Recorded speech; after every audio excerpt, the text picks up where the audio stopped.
காவலர் 11 மருத்துவக் கல்லூரிகளை பெற்றுத் தந்த மனிதநேய பண்பாளர் புரட்சி தமிழர் ஐயா எடப்பாடியார் அவர்களுடைய மேலான ஆணைக்கு இணங்க கழக அமைப்பு ரீதியான 82 மாவட்டங்களிலும் கழக புரட்சித் தலைவி அம்மா பேரவையினுடைய இந்த மகத்தான திண்ணை பிரச்சாரம் இன்று முதல் தொடங்கி புரட்சி தமிழர் ஐயா எடப்பாடி அவர்கள் மீண்டும் முதலமைச்சர் அடியிலே அமர்ந்து சென்ட் ஜார்ஜ் கோட்டையிலே தேசிய கொடி ஏற்றி மக்கள் பணி ஆற்றுகிற அந்த புனித நாளை நோக்கி தொடர் திண்ணை பிரச்சாரங்கள் வாரந்தோறும் நடைபெறுகிற இந்த வரலாற்று சிறப்புமிக்க திண்ணை பிரச்சாரத்திலே நடைபெற்றுக் கொண்டிருக்கிற திமுக மக்கள் விரோத மன்னராட்சிக்கு முடிவு கட்டி புரட்சி தமிழர் ஐயா எடப்பாடி அவருடைய தலைமையிலே நம் தமிழர் குலசாமி இதய தெய்வம் புரட்சி தலைவி அம்மா மனித புனிதர் புரட்சி தமிழர் நம்முடைய மன்னாதி மன்னன் மக்கள் திலகம் எம்ஜிஆர் அவர்களுடைய புனித அரசை புரட்சி தமிழர் ஐயா எடப்பாடி தலைமையிலே மலரச் செய்து மக்களாட்சிக்கு மகுடம் சூட்டுகிற இன்றைக்கு நடைபெறுகிற மன்னராட்சிக்கு முடிவு கட்டி மக்களாட்சிக்கு மகுடம் சூட்டுகிற இந்த திண்ணை பிரச்சாரத்தை சங்கம் வைத்து தமிழ் வளர்த்த மதுரை மாநகரிலே மாநகர் மாவட்ட கழகத்துடைய செயலாளரும் கழகத்துடைய அமைப்பு செயலாளரும் 10 ஆண்டுகள் புரட்சி தமிழர் ஐயா எடப்பாடியார் அவர்களுடைய ஆசியோடும்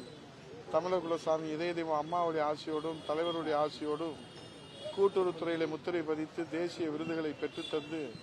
தமிழகத்திலே கூட்டுறவுத்துறையிலே ஒரு கிண்ண சாதனை படைத்திருக்கிற மதுரை மண்ணுக்கு பெருமை சேர்த்துக் கொண்டிருக்கின்ற கழகத்தை வழிநடத்தி கொண்டிருக்கின்ற புரட்சி தமிழர் ஐயா எடப்பாடி அவருடைய நம்பிக்கை நட்சத்திரமாக இருக்கிற நம்முடைய முன்னாள் அமைச்சரும் வருங்கால அமைச்சர் மாவட்ட கழகத்துடைய செயலாளர் அண்ணன் செல்லூர் கே ராஜு அவருடைய தலைமையிலே கழக புரட்சி தலைவி அம்மா பேரவையினுடைய மாநகர் மாவட்ட செயலாளர் முன்னாள் தெற்கு தொகுதியுடைய சட்டமன்ற உறுப்பினர் அன்பு சகோதரர் எஸ் சரவணன் அவருடைய ஏற்பாட்டிலே நம்முடைய முன்னாள் சட்டமன்ற உறுப்பினர் புறநகர் மாவட்ட அம்மா பேரவை செயலாளர் தமிழரசன் அவர்களும் நம்முடைய டாக்டர் சரவணன் முன்னாள் சட்டமன்ற உறுப்பினர் அவர்களும் முன்னாள் சட்டமன்ற உறுப்பினர் அண்ணன் அண்ணாதுரை அவர்களும் அண்ணன் MS பாண்டியன் உள்ளிட்டவர்கள்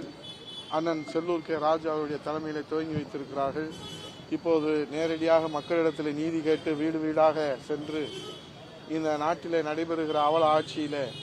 வெறும் வெற்றி விளம்பரங்களை மட்டும் வைத்துக் கொண்டு மக்களை ஏமாற்றுகிற கபட நாடகத்தை தோலுரித்து காட்டுகிற வெட்ட வெளிச்சம் போட்டு காட்டுகிற இந்த திண்ணை பிரச்சாரத்தை இப்போது துண்டு பிரசுரங்கள் சாதனை விளக்க துண்டு பிரசுரங்கள் அம்மா பேரவையினுடைய சாதனை விளக்க துண்டு பிரசுரங்கள் இந்த திமுக ஆட்சியை வீட்டுக்கு அனுப்புகிற பிரம்மாஸ்திரமாக நாங்கள் மக்களிடத்தில் கொண்டு போய் சேர்க்கிறோம். அதை தாய் உள்ளத்தோடு வருகை தந்து வாழ்த்துறை வழங்கி அன்னை மீனாட்சியினுடைய பேரருளாலே அம்மாவின் ஆட்சி 8 கோடி தமிழர்களுடைய நம்பிக்கையோடு 6.5 கோடி வாக்காளர்களுடைய நம்பிக்கையோடு புரட்சி தமிழர் எடப்பாடியார் மக்கள் பணி ஆற்றுகிற அந்த முதலமைச்சர் அரியணை அமர்வதற்கு அண்ணன் செல்லூர் கே ராஜு அவர்கள் தொடங்கி வைத்திருக்கிற இந்த பணி மதுரை மாநகரில் இருக்கிற 4 தொகுதிகளிலும் SS சரவணன் அவர்கள் அனைத்து வாக்காளர்களையும் நேரிலே சந்தித்து ஒவ்வொரு வாரமும் அண்ணன் துவங்கி வைப்பார்கள். இந்த வாரம் அவரோடு சேர்ந்து துவங்கி வைக்கிற வாய்ப்பை கழக பொதுச் செயலாளர் புரட்சி தமிழர் வருங்கால முதலமைச்சர் ஐயா எடப்பாடி அவர்கள் எங்களுக்கு வழங்கியதற்காக அவர் திசை நோக்கி கோடான கோடி நன்றியை திண்ணை பிரச்சாரத்தை போடுங்க வாங்க. அதே மாதிரி ஓபிஎஸ்க்கு வந்து நாங்க ஒரு மறு வாய்ப்பு கொடுக்கிறோம். ஆனா வந்து அதிமுக தொடர்பா எந்த வழக்கு எல்லா தம்பி இப்போ நாங்க திண்ணை பிரச்சாரம் பண்றோம். தமிழ்நாடு முழுவதும் நடைபெறுது. இது கேள்விக்கெல்லாம் காலையில அண்ணன் வந்து தெளிவா சொல்லிட்டாரு. எத்தனை தடவை சொன்னாலும் எத்தனை தடவை நீங்க கேள்வி கேட்டாலும் இதுதான் பதில். அவர் சொன்னதான் பதில். செய்திகளை உடனுக்குடனும் துல்லியமாகவும் தெரிந்து கொள்ள சப்ஸ்கிரைப் பண்ணுங்க.